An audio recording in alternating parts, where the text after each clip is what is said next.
ህገወጥ ድርጊትን በተገቢ ሁኔታ ለመከላከል በቅንጅት መስራት ያስፈልጋል ተባለ። የደብረታቦር ከተማ አስተዳደር ህገወጥ ድርጊት መከላከልና ደንብ ማስከበር ተጠሪ ጽሕፈት ቤት ከባለድርሻና አጋር አካላት ጋር የ2018 በጀት ዓመት እቅድ አፈጻጸም ግምገማና የ2019 በጀት ዓመት እቅድ ትውውቅ መድረክ አካሂደዋል።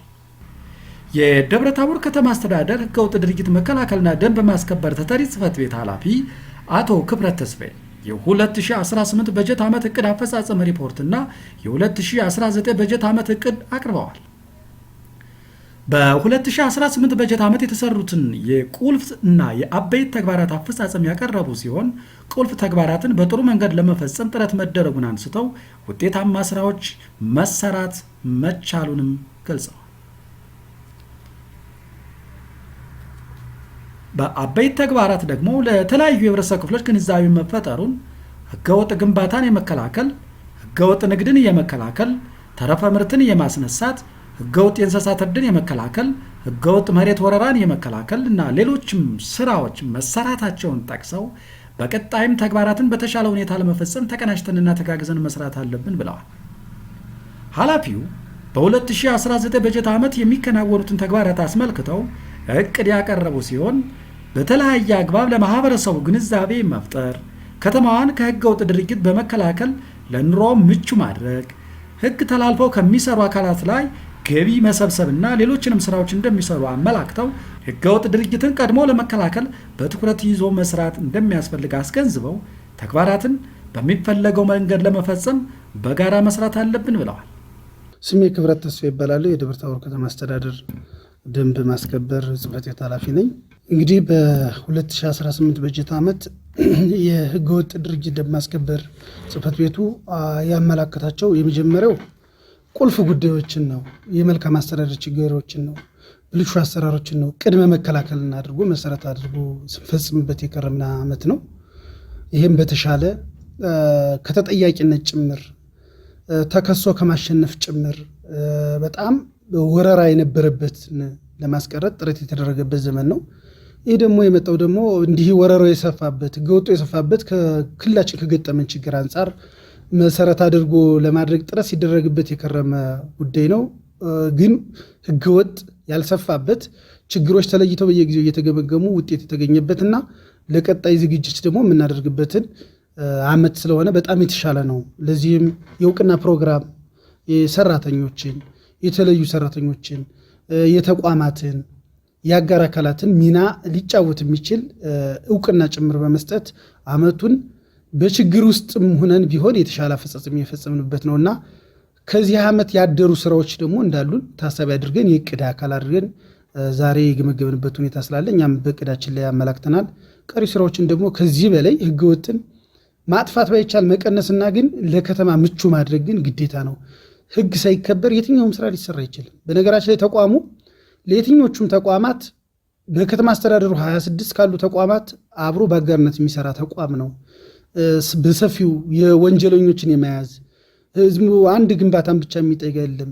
የተለያዩ ህገወጥ ንግዶችን መያዝ፣ እርድ በተለይ ቅድም ሲነሳ የነበረው ምንም ይሁን ምንም እንኳን የቄራ ችግር ከተማ አስተዳደሩ ቢኖረው ባለን ቄራን ለማስተናገድ ህግ ለማስከበር ጥረት አድርገናል። እቅዳችን ያሳካንበት ነው።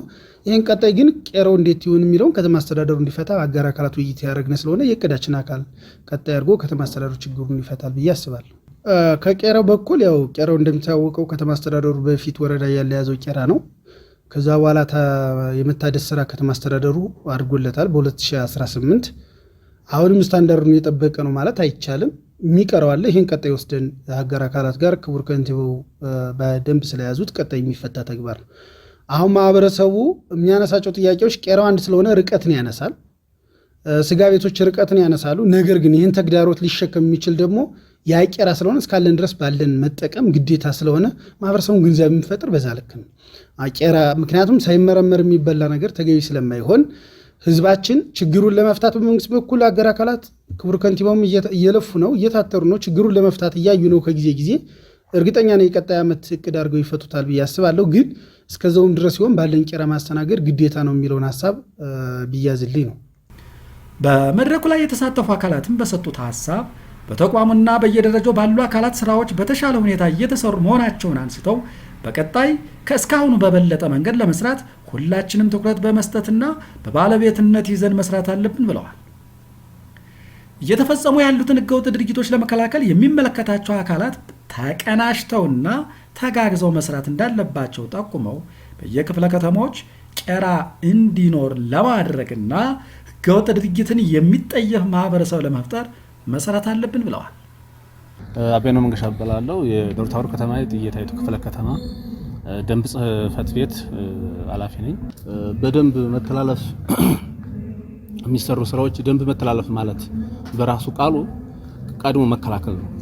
ማንኛውም ህብረተሰብ መከላከል ነው። ቀድሞ ጥፋት ሳያጠፋ ቤት ሳይሰራ የሆነ ንብረት ሳይወድም ቀድሞ መከላከል ነው። እሱን ተከላክለን አልሆነ ያለውን ወደ እርምትና ወደ እርምጃ እንገባለን ማለት ነው እና አሁን የኛ ስራ የሚሆነው ቀድሞ እንደኛ እንደ ደንብ ጽሕፈት ቤት ቀድመን የምንሰራቸው ስራዎች ግንዛቤ የመፍጠር ህብረተሰቡን ሰብስቦ ማወያየት፣ ደንብ መተላለፍ እንዳይሰራ፣ ህገወጥ እንዳይሰራ ግንዛቤ እንፈጥራለን። ከዚያ ውጭ ግን ደግሞ ክትትል እናደርጋለን። በየቀጠናው የደንብ ባለሙያ አለ፣ በየቀበሌው የደንብ ባለሙያዎች አሉ። እነዚያ ባለሙያዎች ክትትል ያደርጋሉ። የክፍለ ከተማ ባለሙያና የክፍለ ከተማው ደንብ ጽሕፈት ቤት ደግሞ በበላይ ሆኖ እየተከታተለ ስራውን ይሰራል ማለት ነው። ይሄን ተላልፎ በአብዛኛው አሁን ምንድነው እየሆነ ያለ ህገወጥ ድርጊት በአብዛኛው እየተበራከተ ያለ ምንድነው አሁን እሁድ ቅዳሜ ባለሙያው በሚያርፍበት ሰዓት ኢቭን ደግሞ በሰንበት ቀን ይሰራሉ። ወይም ደግሞ ወደ ቤት በምንገባበት ሰዓት ወደ ምሳ በምንገባበት ሰዓት በተቆራረጠ ሰዓት እየተበራከተ ይገኛልና እሱን ግንዛቤ ፈጥረንለት እውቅና ፈጥረንለት ሁሉን ነገር አድርገን ያገኘነውን ደግሞ ቤትም ሆነ የተሰራውን ህገወጥ እያፈረስን ለሌላው አርአያ እንዲሆን እርምት እንወስዳለን ማለት ነው። ህገወጥ ድርጊት ምንድናቸው ከሚባለው ላይ በዋናነት የሚነሳው ምንድነው? ጎዳና ላይ ንግድ አስቸጋሪ ነው። ህጋዊ ነጋዴውን እየረበሸ ያለ የጎዳና ንግድ ነው። ያ ማለት ንግድ ፍቃድ የሌላቸው ፍቃድ ኖሯቸውም ደግሞ ጎዳና ላይ ወጥተው ህዝብ ፍልሰት ከሚታይበት ላይ በዋናነት ይሸጥልኛል ይሄድልኛል በማለት የንግድ ቦታቸውን የተሰጡትን ቦታ ትተው ጎዳና እየወጡ ክፍለ ከተማ ማለት ከተማ አስተዳደሩን የህገወጥ መናኸሪያ ለማድረግ የሚሞክሩ ግለሰቦች አሉ። በዋናነት አንዱ ይሄ ነው። ሁለተኛው ደግሞ የአረንጓዴ መሬት የሚባሉት የአረንጓዴ ደብተር ያላቸው እነዚያ ደግሞ ማስተር ፕላኑ አሁን አልጸደቀም ማለት ገና አልደረሰላቸውም ለነሱና ያስቲ ደርስ መታገስ አቅቷቸው ቤት የሚሰሩ አሉ። በዋናነት አሁን እየረበሸ ያለ ፕላን አልባ ማለት ነው። ይሄን ደግሞ ደንብ ተቋሙ አጥብቆ ያወግዛል እና እነሱን በጨለማ ነው የሚሰሯቸው። እኛ ደግሞ በቃ በቀን ሄደን እናፈርሳለን። ግንዛቤው አላቸው።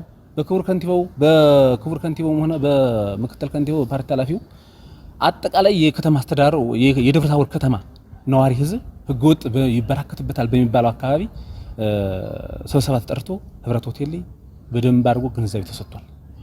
ይሄ ሆኖ እያለ ግን የሆኑ ግለሰቦች ያው ሀማም ይላሉ። እነሱን ደግሞ እያዝነ እየቀጣን እያሰርን እያስፈረስን አሪያ እያደረግን ነው። ግን ይሄን ብሎ ጉድለት አለ፣ ብዙ ሀኛ የሚቀር ነገር አለ። እሱን አጠናክረን ደግሞ ለቀጣይ እንሰራለን እና በዋናነት ምንድነው አሁን በቃ ህገወጥ የአረንጓዴ መሬት ይሄ ካዳስተር ያልደረሰበትን እየተሻሙ መስራት እነሱ ነው እየተበራከቱ ያለ። አሁን እነዚህን ደግሞ አጥብቀን ወግዛለን። ሌላ ተጨማሪ ምን አለ ደግሞ ይሄ ምንድነው ኩሽና ቤቶች፣ አጥር፣ ሽንት ቤቶች ይሄን ሲሰሩ ያለ ፍቃድ መስራት። እንግዲህ ህንጻሹ ነው ፍቃድ የሚሰጥ እሱን ሳያማክሩ ይመስራት አለ። እሱን እንደዚሁ ክትትል ያደረግነ እየተከላከልን እንገኛለን። ሌላ በተጨማሪ ምን አለ ደግሞ የአጥር ፍቃድ ብሎ ወይም ደግሞ የጣራ እድሳት ብሎ ሙሉ ቤት መገንባት፣ ሙሉ ቤት አፍርሶ የመስራት ፍቃድ ሰጭ ህንጻሹም ችግር አለ። ህዶ ሳያዩ የመስጠት ችግር አለ። ቦታውን ሳያዩ ፍቃድ ይሰጡታል። ሰውየው ወይም ግለሰቡ በጠቆማቸው መሰረት እንዲህ ነው መሰረት ማለት በማመን የሚሰራ ክፍተት አለ። እሱን ደግሞ እኛ ሀነሱ ጋር የተነጋገርና የምንፈታበት አጋጣሚ ይገኛል ማለት ነው። ጥሩ እንግዲህ የቄራ አገልግሎት እንደ ከተማ አስተዳደር ከሆነ ክፍለ ከተማ ላይ አለ። እንደ ከተማ አስተዳደር እንደኛ ደግሞ እንደ ክፍለ ከተማ ደግሞ የለንም። ለምሳሌ እኛ በደብረ ታቦር ከተማ ጣይቱ ክፍለ ከተማ ስር ነው የምንገኘውና ጣይቱ ክፍለ ከተማ ላይ ህገወጥ እርድ በየአመት ባሉ ሰዓት በአመት ባለ ሰዓትም እንደዚሁ በአዘቦቱም ቀንም አልፎ አልፎ ይፈጠራልና እሱን ግለሰቦችን ስንይዝና ህገወጥ እርድ ማለት ለጤና እንትን ነው ችግር ነው። ያው ሁለመኑ ይሄ እንትን ጨጓራዎች ምኑ በየእንትኑ ይደፋሉ፣ ህፃናቶች ያገኟቸዋል። ስለዚህ ብዙ ለጤና ችግር ያመጣል። ከሱ አንፃር እኛ በሰፊው እየሰራን ነው። ህጋዊ የሆነ የቄራ አገልግሎት ይሰጠን ነው። ህገወጥ እርድ እየተከለከለ ስለሆነ አሁን በነገራችን ላይ አስፋልት ዳር መንገድ ዳር ወይም ሜዳ ላይ ማረድ ሳይሆን ከግቢ የሚያርድም ክልክል ነው። ከግቢው ራሱ ግቢ ቢያርድም ክልክል ነው። ራሱን ነው የሚበክል። ልጆቹም ቤተሰቦቹን እዚያ የተከራየን ግለሰብ ስለሚበድል ወይም የጤና ችግር ስለሚያመጣብን ህጋዊ የሆነ የቄራ ቦታ ይሰጠንና እዚያ ላይ እንጠቀም። ርቆናን የቦታ ርቀት አለ። ስለዚህ ደግሞ እኛ የቦታ ርቀት ነው ህገወጥ እንድንሆን ያደረገን የሚል ህብረተሰባችን እያነሳ ነውና እሱ ነገር ይዘን እንግዲህ ለሚመለከተው ለደንብ መምሪያ ጽህፈት ቤቱ አሳውቀናል። እንግዲህ ምላሽ ይሰጥናል ብለን እንጠብቃለን። ኦኬ ያያ ደስታ እባላለሁ። የደብረ ታቦር ከተማ አስተዳደር የፊት አውራሪ ገብርዬ ክፍለ ከተማ ደንብ ጽህፈት ቤት ኃላፊ ነኝ። ማንኛውም በህጋዊ መብት በተሰጠው አካል ውጭ የሚከናወኑ ተግባራት ህገወጥ ይባላሉ ማለት ነው። የኛ ተቋም ዋናው ዓላማ ምንድነው? እንደሚታወቀው የህገወጥ ደንብ መከላከልና ደንብ ማስከበር ጽህፈት ቤት ዋና ዓላማው ምንድነው? መከላከልን መሰረት ያደረገ ነው ማለት ነው። መከላከልን እነዚህ እንዴት ይከላከላል ቢባል እንደሚታወቀው አጋር አካላቶች አሉ። ከአጋር አካላቶችና ሙያተኞች ከቀበሌ ጀምሮ እስከ መምሪያ ድረስ አሉት ሙያተኞች ማለት ነው። በክፍለ ከተማ ደረጃ እንደኛ ክፍለ ከተማ እያደረግነው ያለነው ምንድነው? በውስጤ ሙያተኞች አሉ። እነዚህን ሙያተኞች በመከፋፈል ክላስተር በየቀበሌው በድጋፍ እንዲሰጡ በማድረግ እያንዳንዱ ቁጥጥርና ክትትል እያደረግን እንገኛለን ማለት ነው። ምንድነው ከዚህ ጋር ተያይዞ እየፈተነና ያለነ እንደኛ ክፍለ ከተማ እነዚህ የገጠር ቀበሌዎች ወደ ከተማ የተካለሉት አቅራቢያ ያሉ ቀበሌዎች እነሱ ጋር እነዚህ ከአረንጓዴ ደብተር ጋር ተያይዞ በጣም እየፈተነን ነው ማለት ነው። ይሄ ማለት ምን ማለት ነው? ህገወጥ የመሬት ወረራ የሚባለው ማለት ነው። እና ይሄ ምንድነው ሊፈተነን የቻለበት ምክንያት የክልሉ የመሬት ቢሮ ግልጽ የሆነ መመሪያ አላወረደላቸውም ማለት ነው። የሆነ ጊዜ እነዚህ 25 በ40 ከሚባሉት ወይም ደግሞ ሸካሬ ሜትር ላይ ከሚባሉት ቦታዎች ልጅ የተወለደ ልጅ ወይም ደግሞ ለአቅመ አዳም የደረሰ ልጅ ቤት የመስራትና የማልማት መብት አለው ይባላል ማለት ነው። የሆነ ጊዜ ላይ ደግሞ ምንድነው የሚባለው? አረንጓዴ ደብተር ላይ ህገወጥ ግንባታ ወይም ደግሞ ቋሚ አሴት ፊክስድ አሴት የሚባሉት ነገሮች መስረት የለባቸውም ተብሎ ይታሰባል ማለት ነው። ስለዚህ ከዚህ ጋር ተያይዞ ወጥ የሆነ አሰራር፣ ወጥ የሆነ መመሪያ፣ ግልጽ የሆነ መመሪያ ያልወረደልን በመሆኑ በጣም እኛም ለመከልከል ተቸግረናል። እሱም እየሰሩት ይገኛሉ ማለት ነው። ሙያተኞችንና ከቀበሌ ጀምሮ እስከ ክፍለ ከተማ ያሉትን ሙያተኞችና አጋር አካላት በዚሁ አካባቢ በማስቀመጥ 24 ሰዓት እየተከታተልን እንገኛለን ማለት ነው። እንዲህም ብለን ብዙ ተግዳሮቶች፣ ክስተቶች ይገጥሙናል ማለት ነው። እነዚህም ይህንን አካባቢ ስግብግብነት ለማስፋት ስግብግብነትን መሰረት ያደረገ ባለ ይዞታዎቹ ድርጊት ሲያከናውኑ ይገኛሉ ማለት ነው። ለምሳሌ ምን ያደርጋሉ? የጸጥታ ችግር ባለበት ወቅቷን ጠብቀው ግንባታ ይገነባሉ ማለት ነው። ከዚህ ባሻገር በሌሊት ይሰራሉ ማለት ነው። እሁድ ቅዳሜን ጭምር ይሰራሉ ማለት ነው።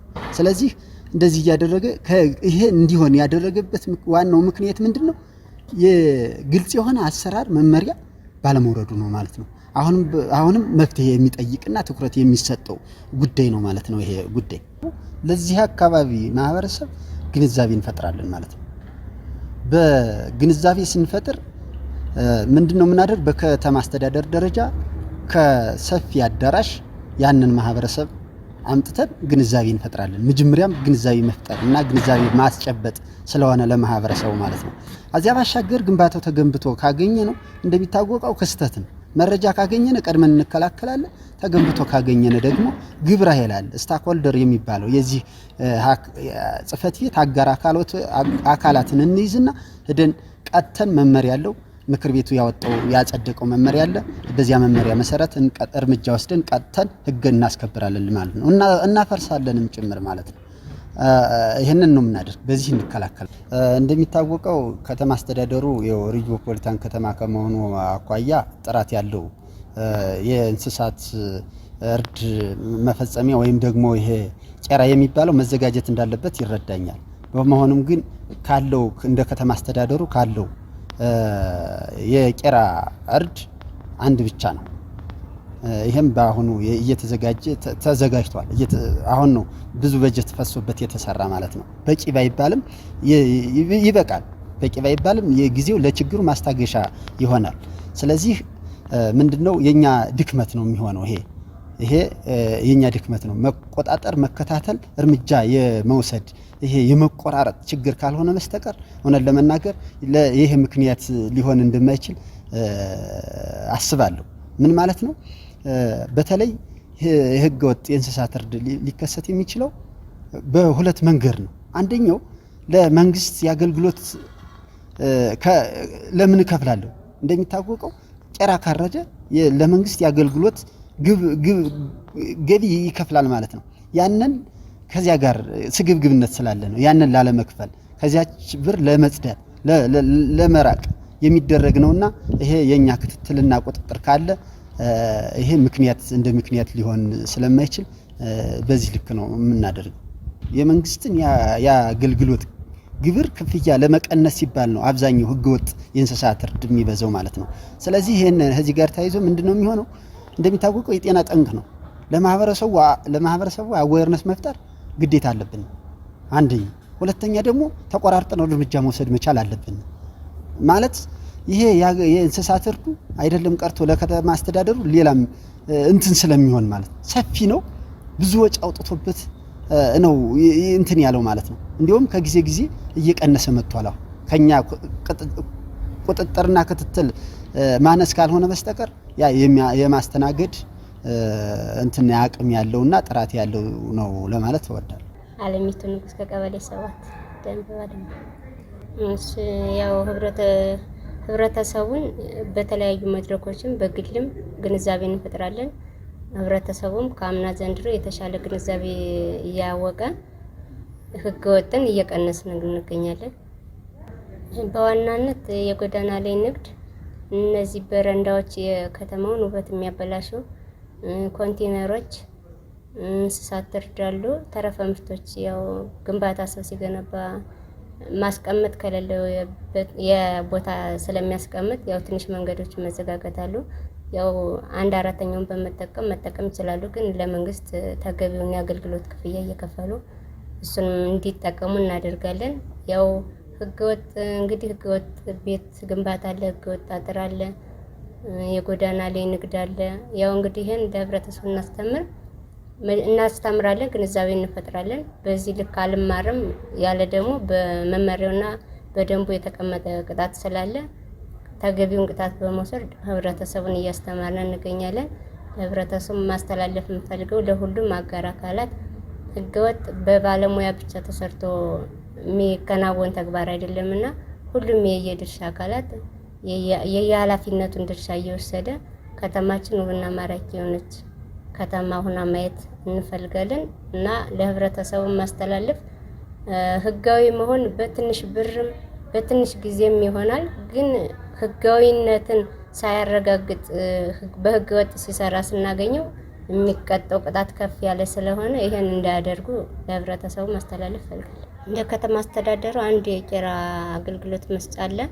ግን ህብረተሰቡን እዛ ሄዶ እንዲጠቀም ስናደርግ ከርቀት አንጻር ይርቀናል ምናምን እንደዚህ አይነት ነገር ምክንያት ስለሚፈጠር ቢያንስ በገብርዬ ክፍለ ከተማ የቄራ አገልግሎት አለ። በቴዎድሮስና በጣይቱ ክፍለ ከተማ ግን የቄራ አገልግሎት እንዲጀመርልን ጥያቄያችንም እያቀረብን ነው። እንግዲህ ያው መልሱን እንጠብቃለን።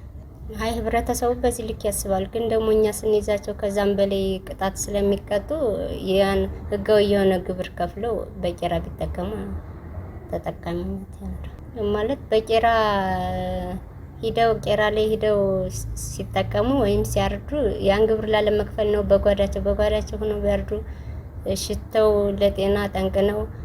ደግሞም እንደዚያ ቄራ ላይ ካልሆነ በጓዳቸውም ሆነ መንገድ ላይ ሲያርዱ ስናገኛቸው ህገወጥ እንስሳት እርድ ስለሆነ የሚቀጣው ቅጣት ህጋዊ ግብርን ከሚከፍሉት በላይ ሊቀጡ ስለሚችሉ በህጋዊ መንገድ ቄራ ላይ ሄደው ቢያርዱ አሪፍ ነው እላለሁ። በመድረኩ ላይ በበጀት ዓመቱ የላቀ አፈጻጸም ላላቸው አካላት እውቅና የተሰጣቸው ሲሆን በቀጣይ ተቋሙ ተግባራትን በጥሩ መንገድ ለመፈጸም ከሚመለከታቸው አካላት ጋር የስምምነት ሰነድ ተፈራርሟል።